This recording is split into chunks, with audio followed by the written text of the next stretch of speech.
If ever I had a video. Good morning. I got provisions for this trip before we left, and this is my. I'll tell you what, I'm just tired. My head hurts. I'm on my moon cycle. It's the heavy part of my moon cycle, and it's heavier, it feels like, than it's ever been. I'm getting gas. Tom's in the bathroom doing his thing. My head hurts. I didn't sleep very much last night. We passed Merrimack Caverns along the way, which is where I'd been with my stepdad and my mom when we were kids on the road, which was kind of reminiscent. I wish we had the time to stop. Just giving you an update. I'll catch up with you some more. I swear I've been in this bathroom before, the QT. All right, so just a quick synopsis. I got a lot of things to do when I get home. All I can say is it feels like I just want to go to sleep and sleep for 24, 48 hours straight. So I may most likely, that's very possible, but then I have a very close girlfriend that is making a very quick move, and I'm not going to see her for a while, so I'm really bummed out about that on top of everything that's happening. I need to splash water at my face. Catch at the next pit stop in the bathroom.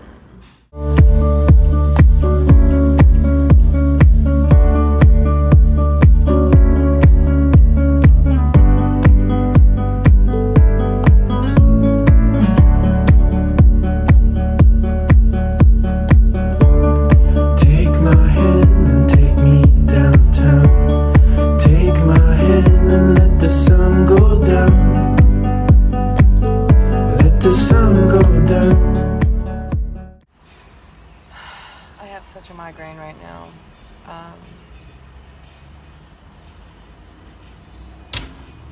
Strange things happen with technology, I'm just gonna say. My head is like pounding. I think we're in Illinois. We stopped to get gas.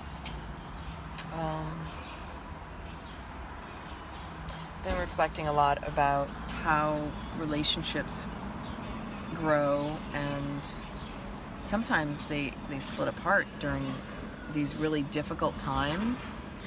I'm really, really grateful because one of the hardest things in my family has been about learning to properly communicate with one another. And when I say properly communicate, I mean like to compassionately, actively listen versus not talk over one another.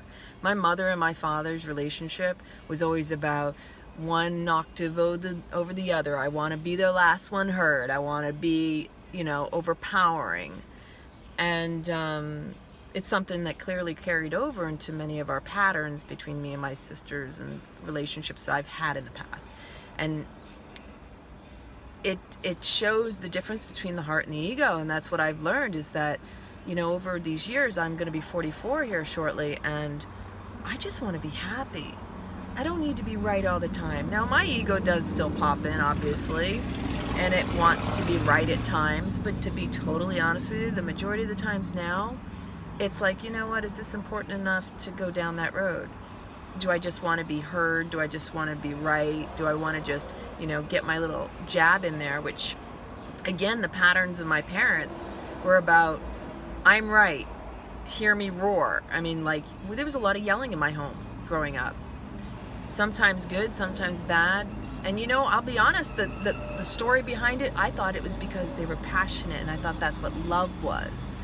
When I realized now as an adult what that all was is their own coping mechanisms, their own skills to survive through their own unhealed wounds, their own traumas in their past. If we are unwilling to look at our patterns, then we'll never grow, and that's what I've been trying to do all these years. So I've been very blessed, and Tom's a beautiful person, and I couldn't be more grateful. And every day I wake up, we have our stuff, behind the scenes that people don't see.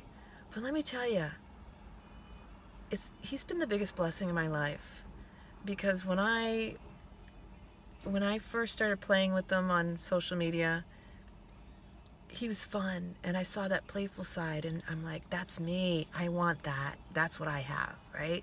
Like, I was looking, I can't say I was looking because he found me. It was really this reminder that, you know what? There's someone out there for each one of us, okay? And that I don't care who you are, no matter if your relationships are good or bad in your mind, you got to look at what's working. There's always going to be something, but it's with those opportunities that you got to rub to create a diamond, to sparkle, right? You got to understand when there's conflict, that's opportunity for growth. And so what I found, you know, I invited him down here. He took a leap of faith on me. I took a leap of faith on him. We've been growing huge amounts, and every day is a new day. And you know, we have our moments, we get upset, but we always come back to, I love you. I just want the best for you. And sometimes the frustrations that we have in relationships are really our own inner anger at why can't I make things better, right? And sometimes it ends up being lashed out to our loved ones. And I was finding myself with that during this time with my mom. You know, I wanted to make things better for my family, my sisters, my brother. I didn't want anybody to have to go through the hard stuff, or, you know, I wanted things to be better. But I also know what I've learned over the time is I'm not here to fix anyone, and everybody's got their opportunity. So, you know, I did my best, and I had Tom's support, and I'm very grateful for that. And he's in the bathroom. We're at a 5-star, isn't that fun? Getting the gas, and I'm really blessed. And I want you to all just remember, whoever is closest to you, it's the flaws we love the most, just as much as we claim to be annoyed by them. Because usually that's what makes us love someone in the beginning, right? But always look for the silver lining, and always look at what has been working. And reminding, this is what my reminder is: heart overhead. Heart overhead. Don't let this ruin what you got that's good. Turn around and really look into your heart and soul. We can all get through anything, but let's not destroy it in the process. And in my past, that was an easy path to go down, because I wanted to be right. Hey, why isn't this happening? Why is this happening to me? You know, like, I mean, we can drop into stories, but the bottom line is we all want love and want to be happy. So let's focus on that and get this road trip moving.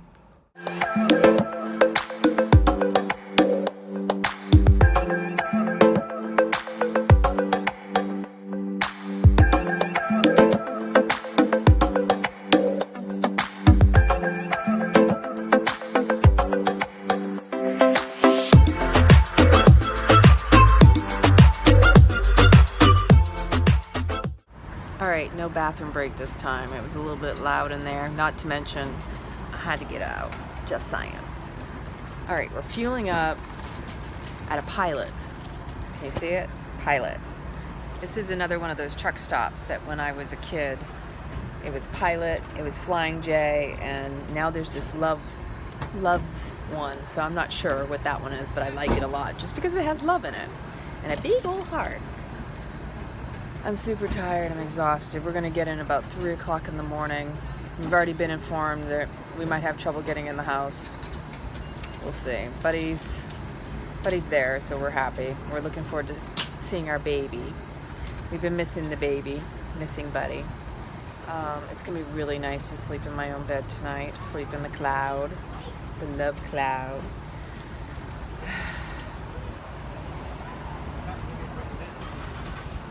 I was listening to this song that my sister had actually played, and we sang to my mom a couple times.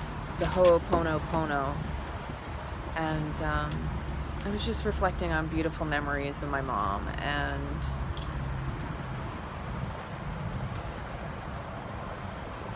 I had tears of joy and tears of remorse, of course, because honestly, just seeing her the way I did the last time, I'm just going to try to bring my vision back to our last conversations and the last times I saw her, because honestly, that's how I want to remember her. I'm going to try to get it to $21.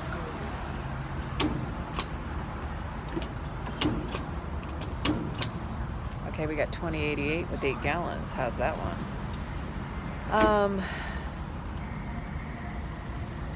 The last conversation I had with my mom that was the biggest belly laugh ever. I had other conversations, but I'm going to share this one conversation because it is funny.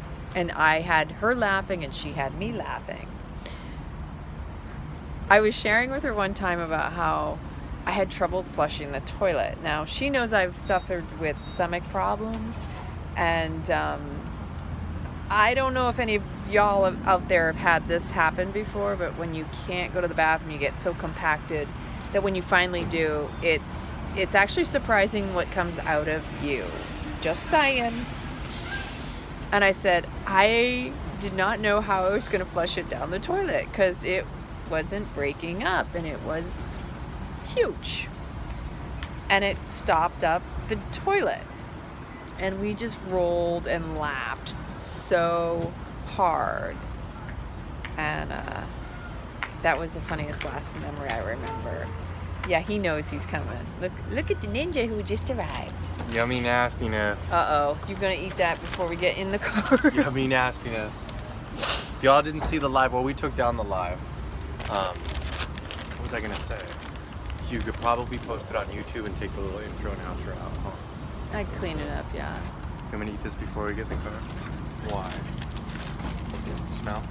It's the, in the air kind of thing. So just so you know, if you know somebody who's allergic to gluten, not everybody's this sensitive. It really is not a good idea for me to go into places that have flour in the air. Bakeries are really not a smart move for me. And we went to a lot of those on this trip. I had some issues with digestion on this trip. In fact, I still haven't really gone fully the way I would normally.